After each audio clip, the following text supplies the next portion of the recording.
The Warriors have an almost impossible mission tonight against the Clippers. I'm going to give you two bad news and two good news about the game. And we're going to see what the media is thinking about the Stephen Curry moment as well. But I want to start with this image on the screen.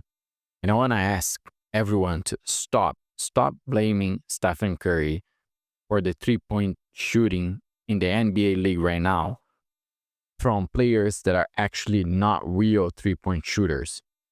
Everyone wants to mimic and copy the Warriors. Everyone wants to be the new Stephen Curry because it's actually effective. And the Warriors have won 4 championships in Curry's back and Klay Thompson. But not everyone's like that. And that's the problem.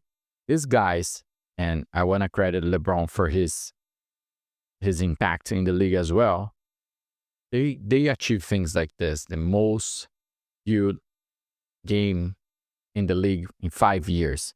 It's not Curry's fault. Problem is that everyone wants to be the Warriors, and not everyone should be shooting threes.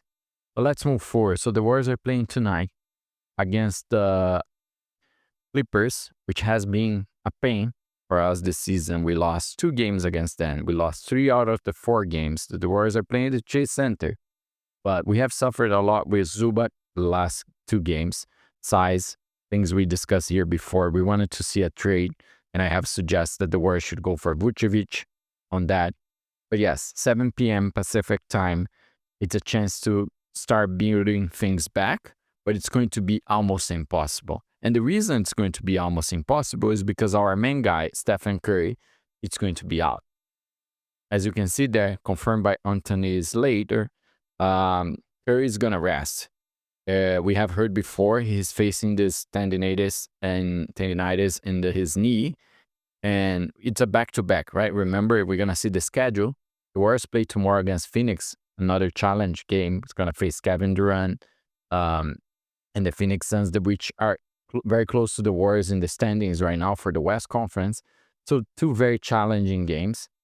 And we start with this massive news. We know how the Warriors offense has been struggling without Stephen Curry, and he's not playing tonight. So it's an almost impossible mission, right? We have on the other side, you have James Harden, you have Norman Powell, which has been playing and leading the team actually in scoring, and you have Zubac, which has destroyed our centers.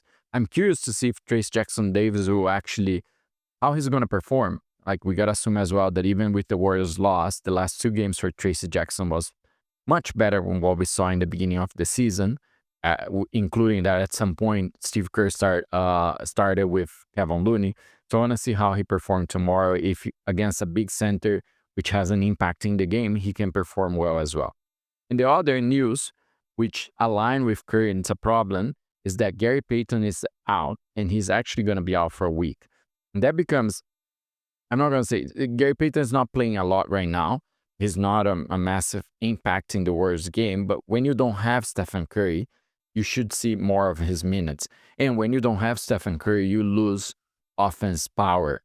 When you lose offense power, your defense needs to be even better. And we know that Gary Payton, one of his strongest, probably his strongest thing, is the defense side. And he's a point guard that you would replace and take a few of the Curry minutes and expect to defend Norman Powell, James Harden as well. So this both align and negatively impact the game a lot for the Warriors.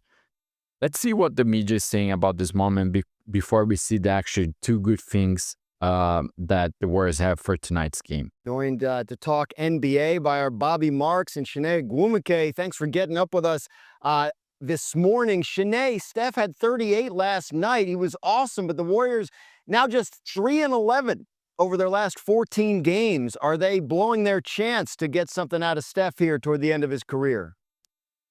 Look, if last night showed anything, time is not running out because Steph is still that guy. I mean, having an answer for nearly everything that the Los Angeles Lakers threw at him.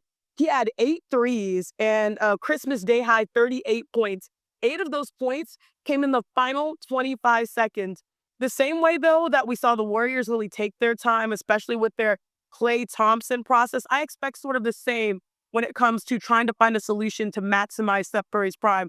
No one is going to pull off like a Christmas Day miracle this year and transport the Warriors from 10th in the West all the way to 1st in the West. It will need to happen in 2025. But again, I think time is on their side to figure that out. But it needs to happen in the calendar year of 2025. Bobby, is there a move? Is there like a trade or something the Warriors can make here during the season to help solve their problems? Well, Dan, they already did. They went out and got Dennis Schroder, and they're 1-3 since getting Schroder and putting him into the starting lineup. And they're going to be linked to Jimmy Butler over the next 5 weeks, certainly leading up to that February 6th deadline. I just think when I look at this Golden State team, I'm just looking at consistency. It's kind of in and out who plays each night. 17 different starting lineups in only 29 games. And I do think the window for Curry to win another championship is shrinking. Keep an eye on the next 6 games here. Certainly 5 out of the 6 are at home. If you can't make up ground there, I think we could be talking about this Golden State team missing the playoffs completely. That includes the play-in here. And I agree a lot with Bob Marks. I said a lot of these things in the last video, right? So we need to take advantage of Curry's moment. We're not going to have him tonight, so it's a chance for everyone else to show up, and then Schroeder is going to have to lead that team. That's why he was signed, and that's why he was brought when we lost the Anthony Melton. So the good news is that the Warriors' record this season without Stephen Curry is actually good. We won 2 games against New Orleans, we won 2 games against the Rockets, and we lost only for OKC. So there's something good there, and I hope the problem is the rotation as well. I hope a little bit of that we can solve without Curry on the floor. But we have to expect that Draymond Green and then Schroeder, they will take the leadership there, right? So that's one of the good news. And the second one, which for me is massive, is that Kawhi Leonard was being considered to play this game and come back from his injury. He's actually going to be out. And that's massive because for me, Kawhi has always played well against the Warriors. So not having him there is going to make it's not going to change for the Clippers because they're actually playing without him for a while, but it definitely removes firepower from them that it would even be a bad news for the Warriors that exactly against us is coming back. This is the schedule for the Warriors. Playing against the Clippers tonight, playing against Phoenix tomorrow, and then wrapping December against Cleveland. It's a tough schedule. As was said here, they have a lot of games, 5 of the next 6 games at home. And we're going to figure out more if the Warriors still needs to make a trade, which I think they should do. And I have already suggested that they should go for Vucevic and make something work with Chicago's to get a center, a sizable player. I want to know your opinion. How do you think it's going to be the game tonight? Don't forget to subscribe of the channel. Have a great game and bye.